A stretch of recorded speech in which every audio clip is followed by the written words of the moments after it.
সম্মানিত প্রিয় ভাই, প্রিয় বোন, প্রিয় বন্ধু, সবাই কেমন আছেন? আশা করি ভালো আছেন। তো আজকে আমি যে বিষয়টা শেয়ার করতে যাচ্ছি সেটা হলো ইমো নিয়ে। তো আমরা অনেক সময় ইমোর ক্ষেত্রে অনেক কিছু ভুল করে থাকি।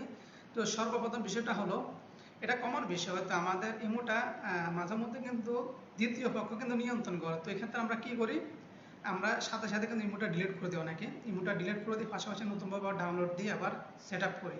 তো এক্ষেত্রে এটা কিন্তু রং।